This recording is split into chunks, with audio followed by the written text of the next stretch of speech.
Good evening. Welcome to Loveworld USA News. I'm TGK Andre. First, a quick look at the top stories this evening. Trump signs executive orders to expand U.S. coal industry, support AI energy needs. Doge cuts $51 million from African development projects, targets spending on shea butter and juice marketing. RFK Jr. to direct CDC to end fluoride recommendations in drinking water. Trump projects EU's zero for zero tariff proposal, signals no rollback on industrial duties. Treasury Secretary Bessent calls China's tariff response a strategic misstep, says U.S. holds advantage. And now to the news. President Donald Trump has signed a series of executive orders aimed at reviving the U.S. coal industry, easing federal restrictions on mining and leasing, and directing coal energy toward powering artificial intelligence infrastructure. In a White House ceremony attended by coal miners, Trump called the initiative part of a broader strategy to support American energy independence and national security. The orders are designed to reopen coal leasing on public lands, halt scheduled closures of coal-fired plants, and task federal agencies, including the Department of Energy, with assessing coal's role in supporting energy-intensive AI data centers.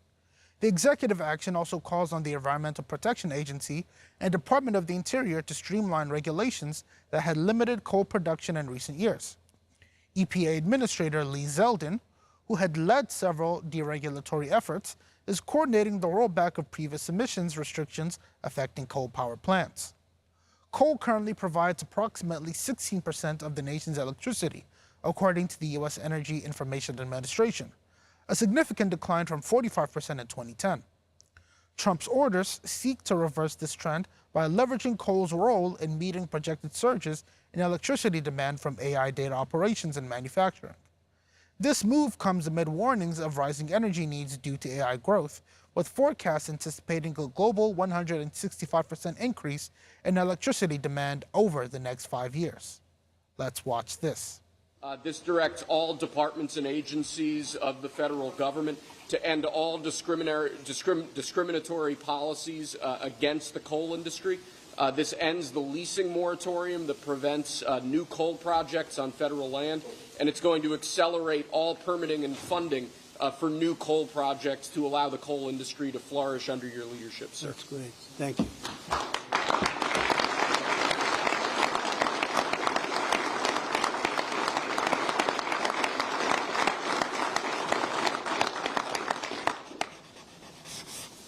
Okay.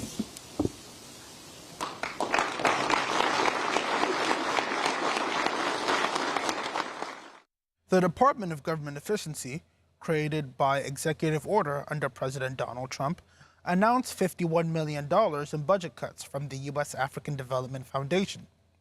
The agency, tasked with streamlining federal spending, highlighted the elimination of grants for international development projects, which include marketing campaigns and agricultural training programs.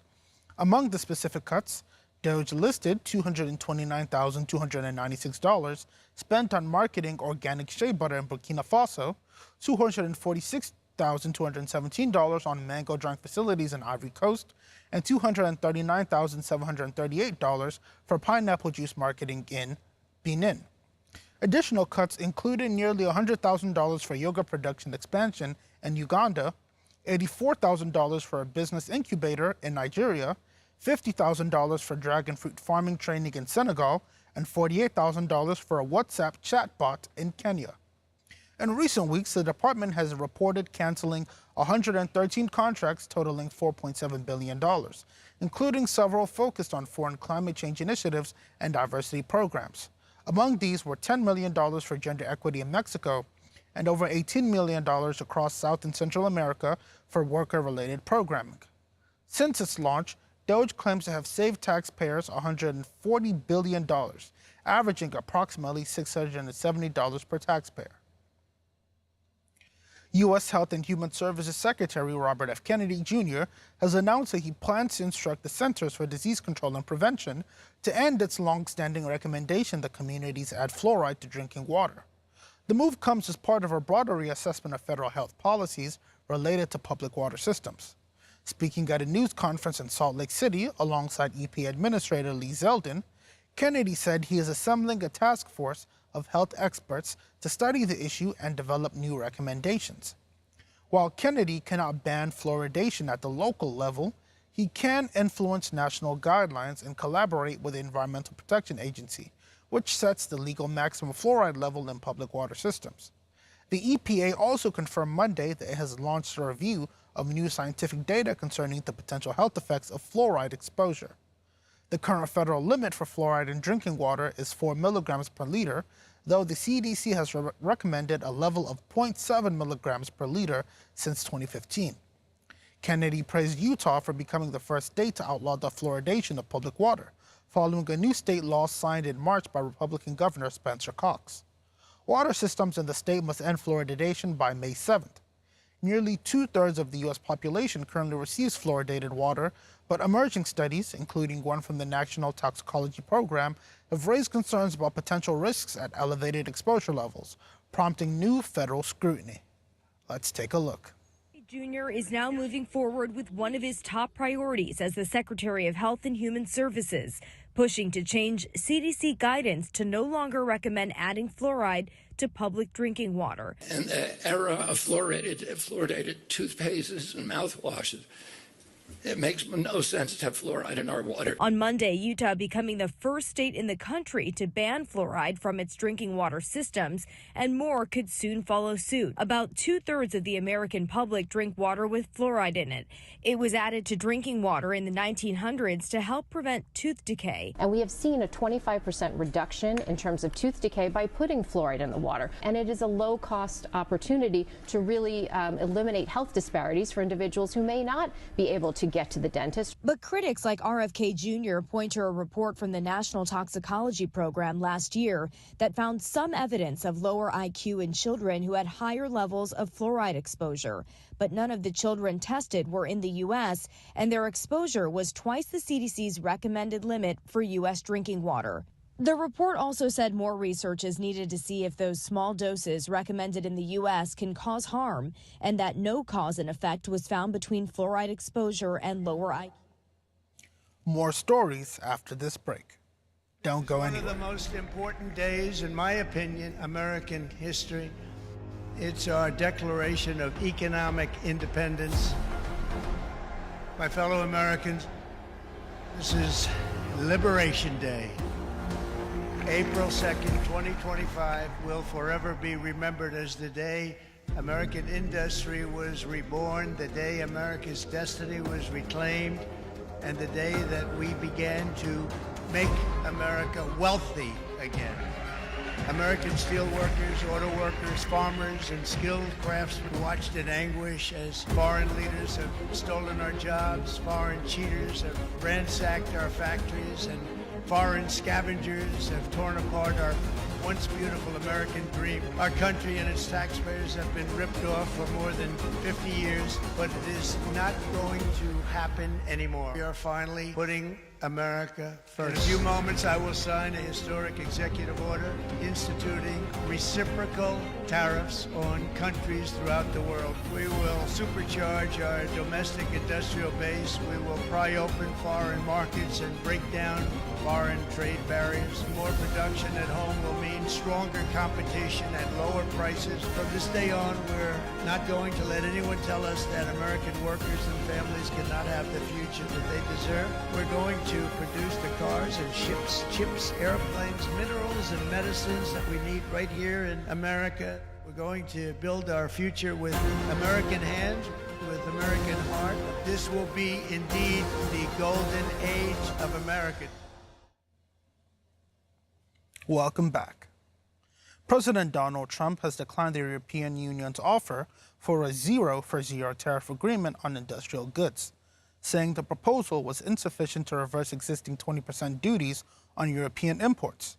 Speaking from the Oval Office, Trump emphasized that current U.S. tariffs are part of a broader push to correct long-standing trade imbalances. He pointed to the $350 billion U.S. trade deficit with the EU as justification for continued tariffs, and noted that one solution would be for Europe to increase the purchase of U.S. energy. Asked whether the global tariffs introduced over the weekend were meant as a negotiating tactic, President Trump made clear his administration was not seeking compromise at this time.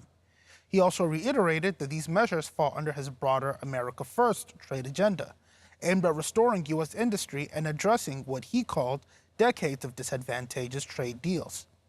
European Commission President Ursula von der Leyen said the EU remains open to talks, noting that their offer to eliminate industrial tariffs was consistent with similar deals made with other partners. EU officials confirmed the proposal was first made in February, but warned that the bloc is prepared to defend its interests if the U.S. maintains or expands its tariffs. European retaliation remains a possibility, particularly in response to Trump's earlier tariffs on steel and aluminum. Watch this. On that, Mr. President, you've said, Mr. President,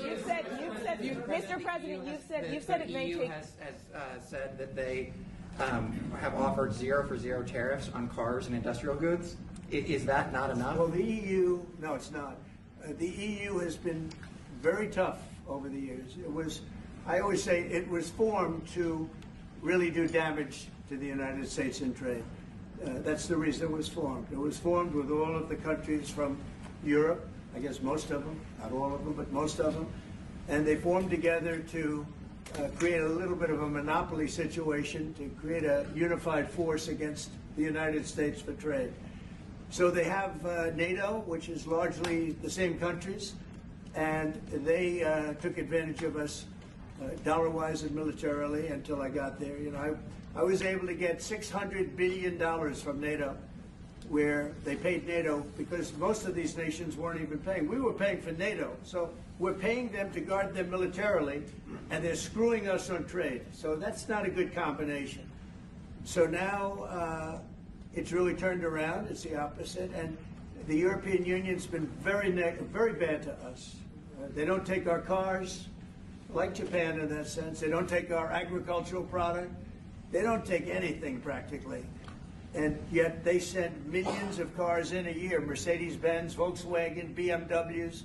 They're sending millions and millions of cars into the U.S., but we don't have a car that's been sold to the European Union or other places, but let's go for the European Union. And it's not going to be that way. It's got to be fair and reciprocal. It's got to be fair. It's not fair. We have a deficit with the European Union of $350 billion. And it's going to disappear fast. And one of the reasons and one of the ways that that can disappear easily and quickly is they're going to have to buy our energy from us because they need it. They're going to have to buy it from us. They can buy it. We can knock off $350 billion in 1 week. They have to buy and commit to buy a like amount of energy. And we have that. You know, we have more energy than any country in the world. I don't know if you know that. He knows everything, but the one thing he may not know, we have more energy than any country in the world. We have more of every kind of energy, every form of energy, from oil and gas to coal. And people talk about, I call it beautiful, clean coal. As you know, Germany is opening up a coal plant a week. They tried the windmills and it didn't work. They tried all the other solutions and they were ready to go out of business. Now they're doing a coal plant a week. China is now up to 2 coal plants. They're opening 2 major coal plants every single week in China, all over China. And then we're not allowed to use coal. Well, we have clean, beautiful coal more than anybody else. We have oil and gas more than anybody else. We have the most energy of any country in the world, including Saudi Arabia, including everybody, by a lot. And I took it to number 1. We were number 3, and I took it to number 1 during my administration. And the reason that we were hurt so badly and the reason that we went into such incredible inflation during Biden is energy. It was also their bad spending, but energy, because they played around with this incredible thing that we had built, this administration had built, and the energy costs went through the roof. And when that went up, everything else followed. Now, if you look at what's happening, you're going to see this today. I said we're going to try and get groceries down, right? An old-fashioned term, but a beautiful term. Eggs. So when I got in, the press went absolutely crazy the first week. They said, eggs have quadrupled in price. I said, I just got here. Tell me about it. And Brooke Rollins and our team did a great job, and eggs are down now 79%, and they're all over the place. And this was a problem that somebody else would have taken a long time to cure. We have energy is down, we have interest rates are down, we have groceries, meaning food is down, we have everything is down at levels that nobody ever thought possible. Energy looks like it's going to be in the $2.50 a gallon range and maybe below that for a car, so for gasoline. So we're really doing amazing. I mean, we're cutting prices because prices got so high people couldn't live. I mean, the prices for groceries, the prices for standard groceries, standard things were going through the roof. They couldn't live, and now those prices are coming down. So call them groceries, but that's down, energy's down, and interest rates are down. Everything's down. And the interest rates, the beauty there is when we refinance debt, you know, debt's become such a big factor in this country. We're going to start paying debt off with tariffs and other things. But it's such a big factor because the interest rate's so high. Well, now that's coming way down. So our budget's going to look a lot better because interest costs are way down. And I guess I've done it. U.S. Treasury Secretary Scott Bessent has declared the United States holds a clear advantage in the current trade dispute with China, following Beijing's decision to impose 34% tariffs on American imports. Speaking on CNBC, Bessent emphasized that the U.S. exports significantly less to China than it imports, describing the imbalance as a key factor in America's strategic position. He stated that the goal of the tariffs is to protect American industries and bring trading partners to the negotiating table. As the U.S. increases its own tariffs against China and other countries as part of our broader reciprocal trade policy, Secretary Bessent noted that several nations, including Japan, have expressed willingness to negotiate under the new trade framework. He indicated that a number of countries with large trade surpluses are expected to engage in talks with the U.S., potentially leading to revised trade agreements that benefit American workers and businesses. According to Bessent, the administration's approach is focused not only on tariffs, but also on addressing non-tariff barriers, such as currency manipulation and foreign tax schemes. He explained that these practices often create unfair advantages in global trade, and that the administration is evaluating a wide range of economic tools to level the playing field. He added that the tariffs are intended to support domestic manufacturing while generating revenue in the interim. In response to the U.S. announcement of additional tariff hikes under its Liberation Day initiative, China announced a retaliatory tariff increase. President Trump, however, stated that further action, including a 50% tariff increase, will follow if China does not reverse course. In 2024, the U.S. trade deficit with China totaled nearly $300 billion. Bessent confirmed that more than 70 countries have contacted the administration about potential negotiations, and the White House continues to pursue trade policies aimed at strengthening America's economic position. Let's take a look. On the president's threat yesterday on social media to increase tariffs against China by an additional 50% in response to their retaliation, has he signed anything in terms of an executive order, any documentation around that? Will that additional 50% go into effect tomorrow? They will be going into effect at 12:01 a.m. tonight, so effectively tomorrow, yes. I'm curious, though, under what conditions at this point would President Trump talk to President Xi about tariffs? Look, I just spoke to the president about this, and he believes that China wants to make a deal with the United States. He believes China has to make a deal with the United States. It was a mistake for China to retaliate. The president, when America is punched, he punches back harder. That's why there will be 104% tariffs going into effect on China tonight at midnight. But the president believes that Xi and China want to make a deal. They just don't know how to get that started. And the president also wanted me to tell all of you that if China reaches out to make a deal, he'll be incredibly gracious, but he's going to do what's best for the American people. So China has to call first? The Chinese want to make a deal. They just don't know how to do it. But the president will be implementing these 104% tariffs on China tonight. Spirit Airlines has announced that CEO Ted Christie has officially stepped down, ending his leadership of the company after serving as president and CEO since 2019. The airline, which recently emerged from Chapter 11 bankruptcy protection, is now under interim leadership by a group of senior executives until a permanent successor is named. Christie's departure comes after Spirit navigated significant financial challenges, including the impact of the COVID-19 pandemic, a failed merger attempt, increased competition in the low-cost carrier market, and shifting consumer expectations. The airline filed for bankruptcy protection in November 2024 after years of mounting losses. Spirit's interim leadership team includes Chief Financial Officer Fred Cromer, Chief Operating Officer John Benderaitis, and General Counsel Thomas Canfield. The trio will oversee daily operations while the board conducts a search for a new CEO. Spirit Airlines, known for its ultra-low-cost model and a la carte pricing, had been the first major U.S. airline to file for bankruptcy since 2011. The company formally exited bankruptcy last month, signaling the start of a new chapter focused on financial stability and market competitiveness. The news continues after this break. Stay with us. The countdown to the Lord's soon return has begun, and in this first quarter of the year of completeness, Loveworld USA has indeed been spreading and preaching the gospel of our Lord Jesus, preparing the hearts of billions around the world to expect the Lord. This year, we will complete the full preaching of the gospel in all nations. Loveworld USA broadcasted life-changing programs with our man of God. Global Communion Service, Your Loveworld Specials, Global Day of Prayer, Healing Streams. Loveworld News, where we emphasize truth and deception. Truth Watch USA, where Americans are exposed to the truth. Topics such as the failed agenda of so-called globalists, what's really happening to your food, President Trump, a sign to the church. Prayer programs where effective prayers were offered.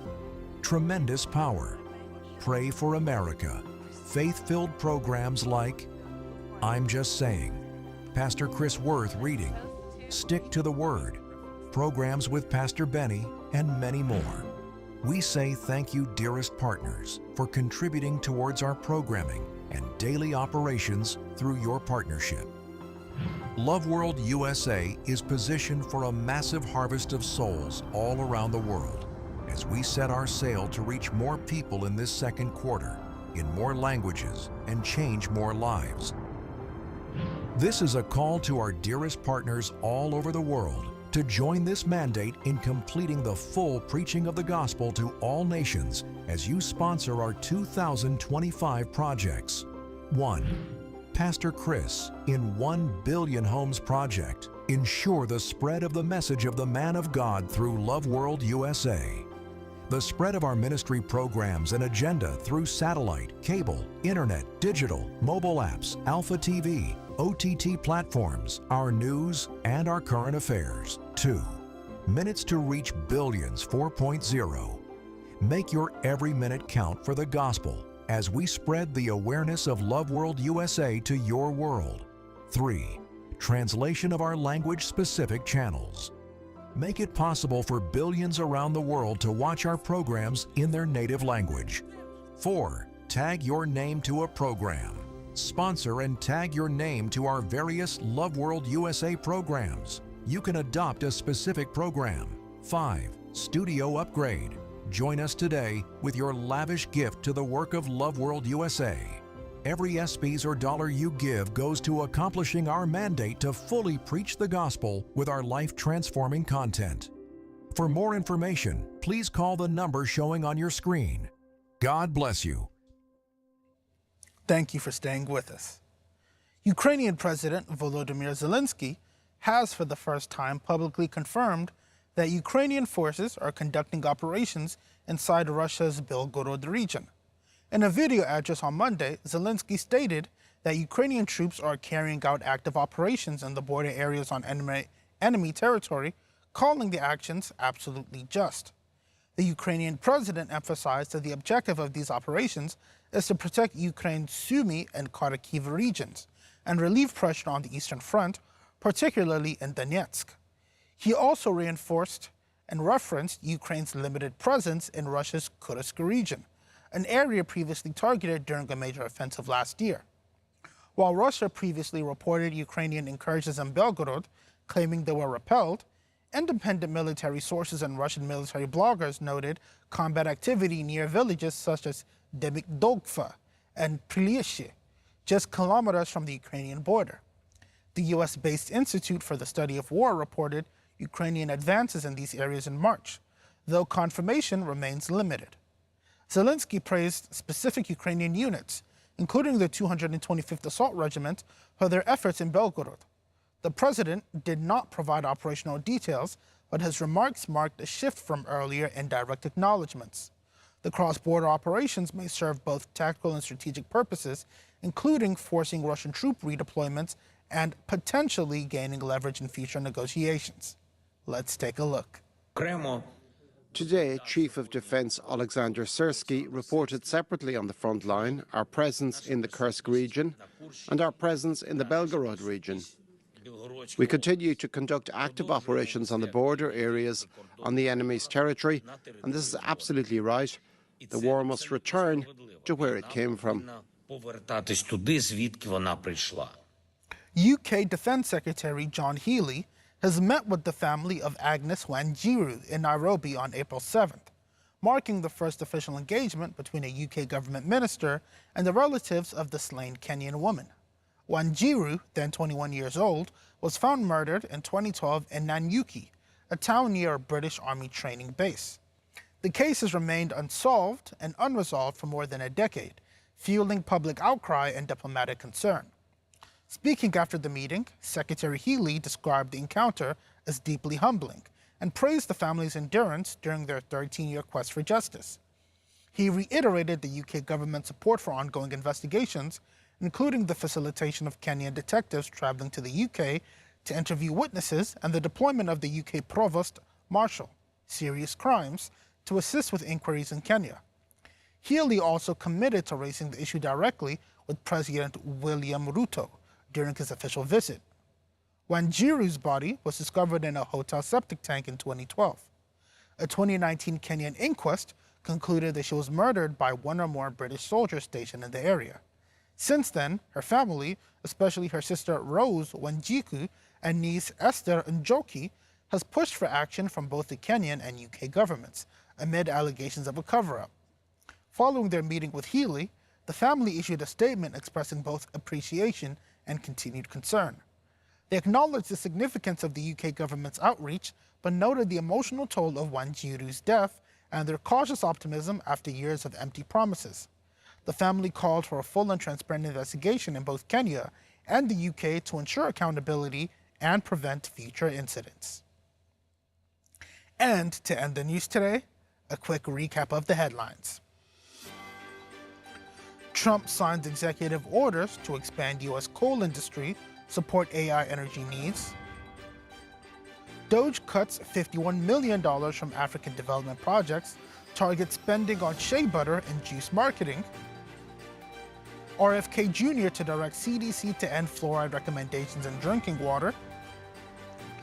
Trump rejects EU's 0 for 0 tariff proposal, signals no rollback on industrial duties.